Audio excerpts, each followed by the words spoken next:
Kenapa? Lu pada kenapa? Iya kan? Prihatin sama turnamen komunitas, sumpah. Iya. Lu cek-cek DM Instagram lu gak sih?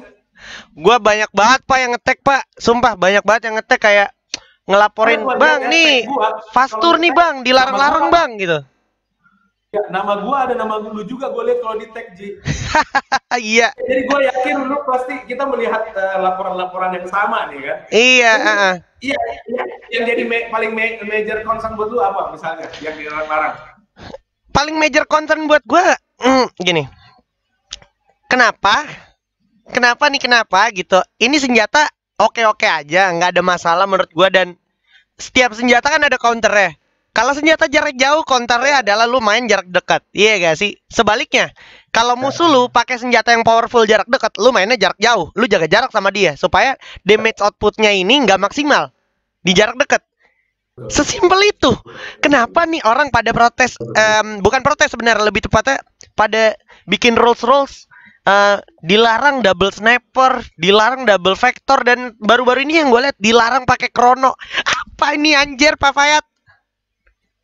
Pindah game lu, woi, pindah game, main po. Kenapa sekarang semua serba dilarang gitu? Maksud gua, men, gini ya.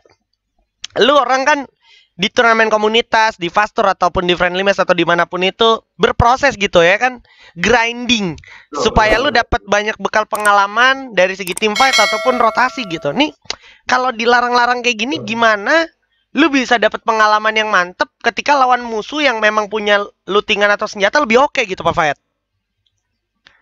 Betul. Jadi maksud gua game ini bukan asal dibuat ya, Ji ya. Betul. Game ini tidak asal buat, tidak asal nerf, tidak asal-asal create sesuatu, tidak berinovasi tanpa alasan. Tapi kalau kita bahas, andaikan mereka-mereka yang ini, gue yakin Ji, mereka-mereka yang buat aturan itu tidak ada dari season awal. Benar. Yakin gue Ji. Benar. Itu orang-orang yang download mungkin di season 25 ke atas. Karena maksud gue begini. jadi lu bayangin ya, dulu itu shotgun aja pakai muzzle. Benar, shotgun aja ada muzzle dulu. Lu main nggak? Udah main belum nih bocah yang nonton nih? Iya. Maksud gua, tapi kita baik-baik aja gitu. Kita sadar shotgun bisa pakai muzzle, maka dulu UMP sama MP5 juga overpowered coy untuk jarak mengimbangi power dari shotgun yang pakai muzzle. Nah, maksudnya begitu banyak proses adaptasi. Dulu orang nembak ya di pohon itu nggak perlu keluar dulu dari pohon, lu sudah bisa nembak dari pohon. Bener. Perubahannya lagi yang ada lu harus keluar dari pohon untuk bisa melepaskan tembakan. Maka muncullah yang namanya istilah counterplay, ada istilah pasang badan. Ya benar. Kan? Ada hal-hal seperti itu. Jadi yang dituntut memang upgrade adaptasi dari kalian. Bukan membuat turnamen lu jadi downgrade seperti itu, larang-larang. Lu siapa? Larang-larang orang pakai senjata. Sudah dibuat bagus-bagus. Sudah dibuat sistem balance-nya, Ji. Betul. Nih, double vector ya kan? Double vector. Double vector. Nah. Jadi begitu dapat lawan musuh, bentar gue lepas dulu satu. Tinggal satu kan boleh kan? Nggak mungkin. Jadi sudah ada Chrono Shield ya. Betul. Sudah ada Chrono Shield yang bisa kalian manfaatkan ya. Sudah ada Bistan yang bisa membantu kalian untuk bisa melakukan spamming granat belajar jauh, flash jauh, wall jauh. Maksudnya dibuat sebegitu balance-nya, boy. Kenapa harus dikurang-kurangin? Itu membuat perkembangan dari kalian pun juga akan jadi semakin lambat, bahkan tidak ada. Jadi makin terhambat ya. Nih gue tambahin, tadi Pak Fayat udah nyebut ada Chrono, terus ada juga Biston. Kalau kita bahas pet lagi ada Rocky. Rocky tuh ngurangin cooldown skill aktif. Kayak misalkan kalau lu pakai Alok, lu pakai K gitu ya Pak Fayat ya. Lu pakai Rafael juga bisa kayak gitu ya. Men, banyak yang bisa di crafting di sana gitu ya. Banyak yang bisa lu praktekin, bisa lu coba mix, bisa lu combine untuk melawan perkembangan zaman. Kayak kalau lu perhatiin, bahkan ini gua mention sedikit dari major divisi 1. SES populerin main fort lagi. Lu lihat gak? Mantet sih gokil sih. Bapak Mantet sih gokil sih. Betul, betul, betul, betul, betul, betul. Nah, cuman itu, wah, kebetulan lu bahas ya. Ini sebenarnya jadi concern buat gua. Nggak major ya, tapi jadi concern. Karena apa? Gua kangen tempur jarak dekat dari SNS. Mereka tuh powerful banget. Benar, gue setuju. Seorang munculnya Sifong, Dara, Jojo yang semakin jadi, Notden yang begitu balance ability-nya. Tapi Mantet membawa menjadi meta yang sangat-sangat objektif, tiba-tiba dari luar zona masuk, dapatkan hasil yang konsisten. Jadi maksud gua, dia bisa melakukan itu dengan hasil yang sangat positif, Ji. Meskipun gua sangat merindukan pertempuran jarak dekat mereka di awal dan di mid game. Iya. Dan itulah sebenarnya sebuah poin gitu yang bisa diterapin sama teman-teman komunitas yang emang lagi berproses gitu. Karena kan lu tahu sendiri, kita bicara slot di FFML aja udah jatuhnya udah semakin apa ya, didominasi sama orang-orang yang memang layak dan pantas ada di sana. Kalau lu emang pengen menjamah posisi itu, ya lu juga harus latihannya lebih keras. Kenapa latihan sesimpel lu fastur aja ngelarang-larang, ya kan? Ngelarang-larang pakai double sniper, padahal lawan dari double sniper itu ya lu ras aja gitu. Lu setup yang benar, itu menuntut lu untuk nge-setup orang yang benar, bukan cuman adu aim ngandelin di PI. Jadi maksud gue begini, Ji, yang kalian lihat, yang gue kembali ya soal bagaimana kalian improve something. Kita kembali ke Mantet yang menggunakan Fort. Padahal Fort itu nggak pernah di-buff loh, Ji. Benar. Fort tuh terakhir season 3, Pak, diurusin, Pak. Setelah season 3 nggak diurusin lagi tuh. Ya. Nggak ada perubahan. Jadi kan gue tuh sebenarnya begini, pengalamannya itu karena dulu gue sempat main sama Bara sama Notden, itu gue pakai itu. Gue pakai Fort, gue pakai Maxim, terus gue pakai skill yang pet yang serigala itu yang bisa nambah apa gitu kan, lupa. Nambah loot senjata. Ya. Bukan yang Panther. Ada satu yang ini, yang nyari jamur, Ya. Ya, kurang lebih seperti itulah, pokoknya nambah heal point juga lah pokoknya kaitannya. Itu gue main sama mereka tuh sekitar 1 minggu, mereka nanya, buat apa, Pak? Ya, buat kondisi-kondisi tertentu, siapa tahu ini bisa digunakan. Tapi itu udah lama banget, Ji. Udah lama banget. Ya, itu sekitar 4 bulan. Mereka tuh belum ada di e-sports gitu. Ya, itu special case lah pokoknya lah. Ya, special case. Jadi dalam artian menggunakan, wah gila itu improve dan tidak mereka memainkan tanpa terpengaruh oleh perubahan-perubahan yang menurut para komunitas sih terlalu overpower. Ya, no shield. Aduh, men lu jedar-jedor 4 peluru, Pak. Men, ini DM Instagram gue penuh dengan itu, Ji. Sama gue juga. Sampai gue nggak tahu lagi nih mau repost kayak gimana gitu, biar maksud gue orang-orang pada sadar. Tapi gini, beberapa orang ada yang udah kena juga pattern encourage juga karena gue emang nge-campaignin ini ya. Lu tolonglah para pengguna fastur gitu ya, atau penyelenggara fastur, lu kalau bikin fastur ya udah jangan bikin rules yang melebihi apa ya, melebihi batasan-batasan wajar gitu, malah jadinya turnamen lu nggak wajar, gameplaynya juga jadinya nggak wajar, nggak ada berkembang di sana. Sorry to say ya. Tadi itu gue sempat bawakan materi di WD ya, dan kebetulan kan anak-anak Krimo Arjuna ini kan masih dalam akademi tersebut sebenarnya, mereka masih hak. Jadi mereka tuh sempat bertanya seperti ini, itu tuh Pak sudah memainkan hal-hal yang harus kita lakukan dalam sebuah turnamen dalam bentuk liga seperti ini, seperti fase-fase yang kami jalani sebelumnya di akademi. Tapi ada satu masalah, Pak, kami sering kelelahan di match ke-6. Dan memang sih di match D1, match D2, match D3 mereka apes terus di match ke-6 kayak orang nggak punya stamina, kayak lelah banget, nggak mampu ngapa-ngapain lagi. Kayak gue kan tuh. Gue bilang gini, Widi, lu karena terbiasa membatasi diri lu gitu. Tahu nggak sih? Iya. Kita ini atlet-atlet ini adalah atlet olahraga yang bukan olahraga konvensional. Betul. Jadi ini tentang sorry ya, gue agak berat di bahasanya, tentang limbic system, tentang sistem record dari otak lu sendiri. Oke. Kalau otak lu terbiasa dengan bahwa dengan sekian jam lu main udah lelah, ketika otak lu selalu terbiasa merekam lu main 5 jam maksimal, match ke-6 itu lu udah apes, maka itu akan terjadi terus. Karena ada recall dari otak. Jadi maksud gua, kalian memang harus melampaui batasan-batasan yang ada terekam di otak kalian saat ini gitu. Betul. Dia bertanya, Pak, apa yang harus kami lakukan? Tidur jam berapa? Kita jam 11 sudah tidur, Pak, biar kita dapat waktu tidur yang cukup. Oke, gue sepakat. Ya, gue sepakat. Tapi ingat, kalian adalah atlet e-sport yang harus melampaui batas-batasan tertentu.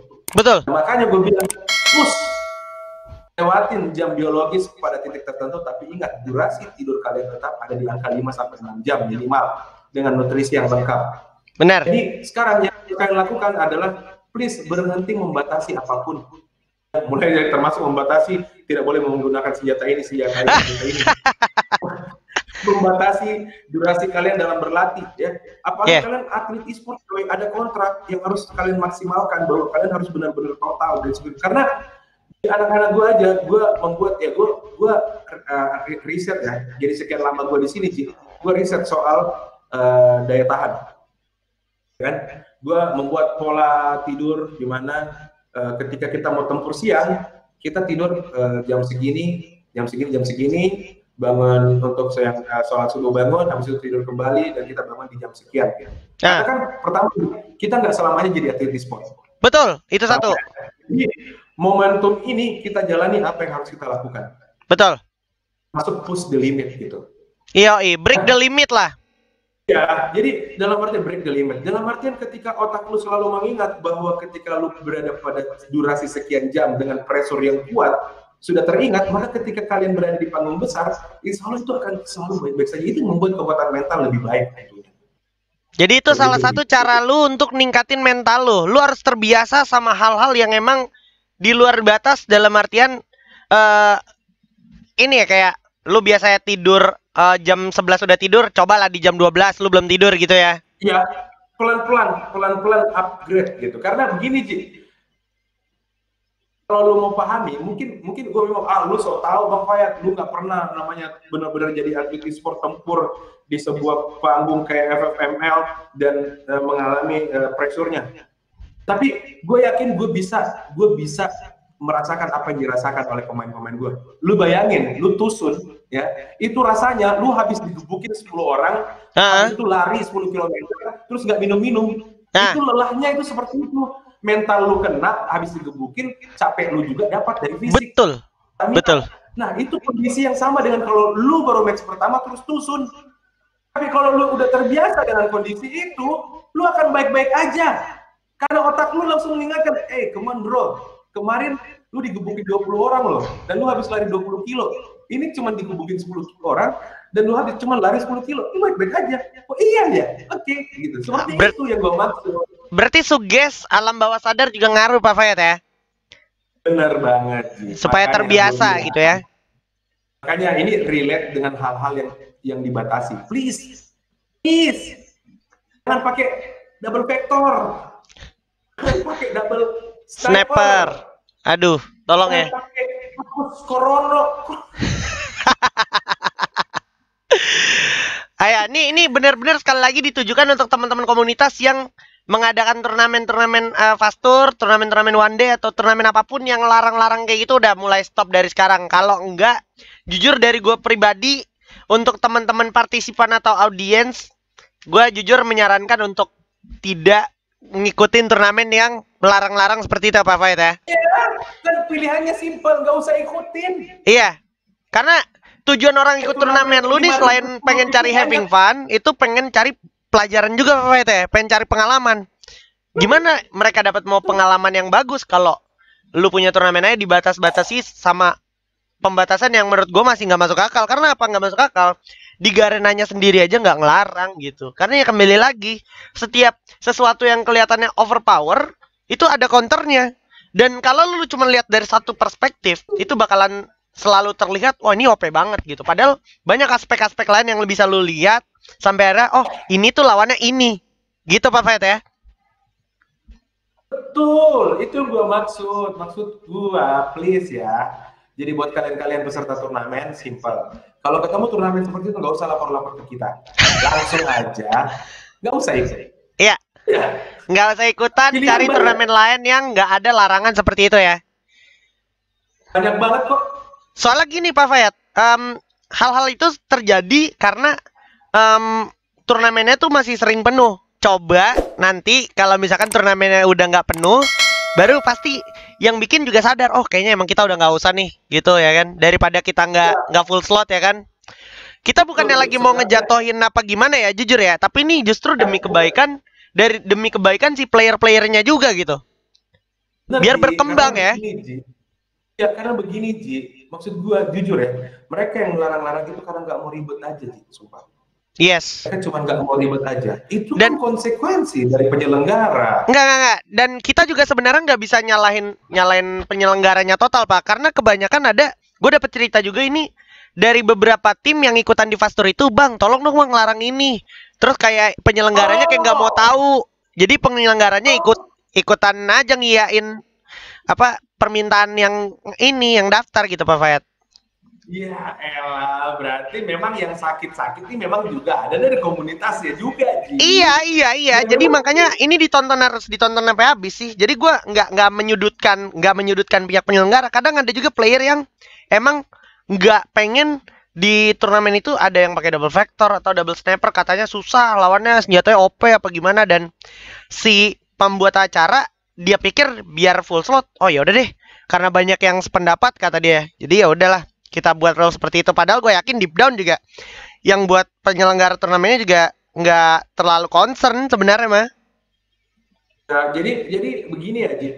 Jujur ya, kalau kayak Abax to live streaming, gue tuh memang larang dia pakai double vector. Larang. Kecuali kemarin dia izin untuk push rank, itu easy banget, Ji. Dia push rank tuh gue larang record juga, jadi reportin gue larang karena dia menggunakan double vector tuh memang OP banget. Karena menurut gue bukan karena Abax yang jago gitu, tapi komunitas-komunitas ini yang belum bisa memaknai bagaimana melakukan counter terhadap senjata-senjata seperti ini. Iya benar. Ya, maksudnya mereka sudah lebih duluan jatuh mentalnya, Ji. Benar. Berlari, melihat orang yang lari seperti ini, terus begini, itu udah jatuh mental, Ji. Jatuh mental. Kan belum tentu mau nembak, bisa jadi dia begini. Nyanyi.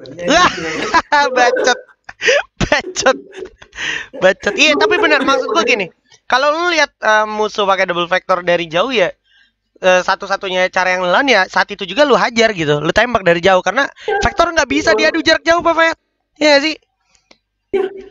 Lu adu vektor dia sudah jarak 35 meter, dia udah kesulitan sih, sudah kemana-mana aimnya ya kan. Betul. Dia juga sudah nggak mumpuni dan dia sudah bakalan kehabisan peluru, timing reload bisa lo counter. Itu maksud gua, adalah cara-caranya, bahkan double bareta pun ya lu bisa bikin setup kembali lagi. Gue bilang ini hal yang sebenarnya kalau kita bahas bungkus habis nggak ada habis ya, tapi lebih ke arah ya itulah tadi poinnya adalah ayolah kita sebagai survivor sama-sama yuk maju, mindsetnya harus maju juga, jangan mau terbatas dan jangan mau dibatasi gitu ya Pak Fayat ya.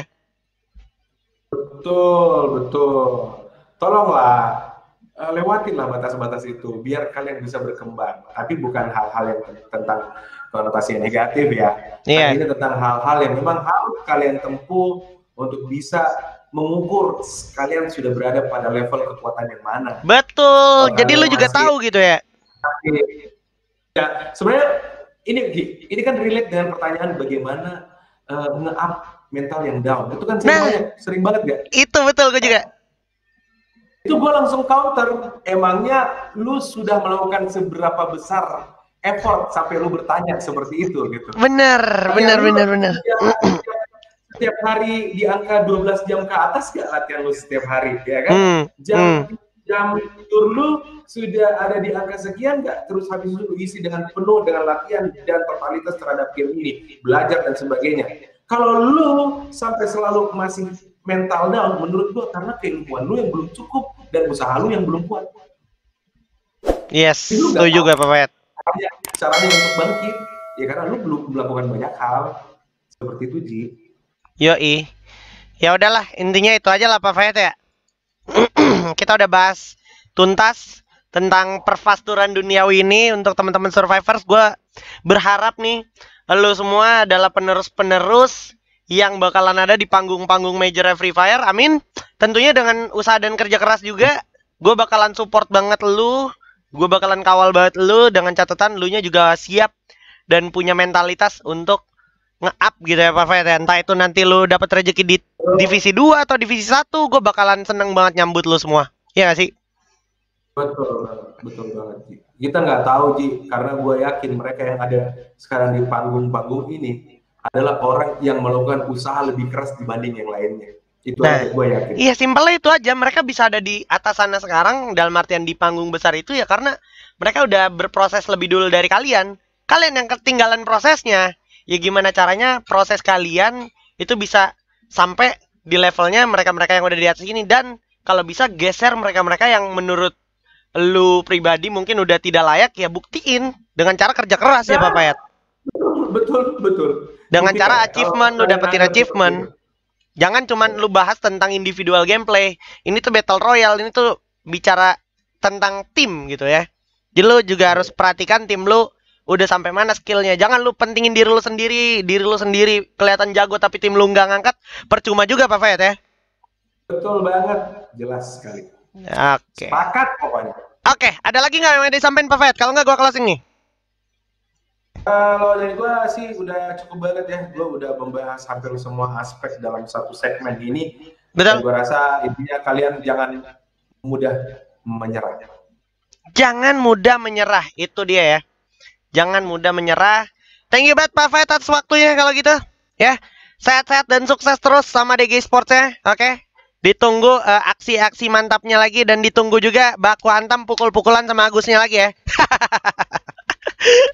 Oke, ini dia ngobrol Blay gue bersama Bang Fayat. Yang nggak tahu sih gue, Bang Fayat lu masih MKS gak sih? Masih MKS lah, lu ngapain sih? Ya inilah ngobrol Blay sama Pak Fayat. Kalau kalian suka simak, gue pesen gue cuma satu, simak video ini sampai habis dan kalian bisa share ke teman-teman kalian biar teman-teman kalian bisa dapetin intisari atau hal-hal yang berguna untuk kalian semua gitu ya. Dan kalau kalian punya rekomendasi next ngobrol sama siapa lagi, komen aja di kolom komentar, nanti gue simak, gue pilih-pilih next siapa yang harus diajak ngobrol. Kalau gitu jangan lupa juga subscribe channel Bang Fayat biar ikutan 200k kayak gue juga. Dia belum 200k, gue udah 200k. Ayo kita bisa 1 juta subscriber di tahun 2021. Yuk bisa pokoknya. Oke. Thank you banget buat survivor semuanya. Gue Jispen di sini dan Fayat MKS. Oke, kita pamit undur diri. See you guys in the next videos. Bye-bye.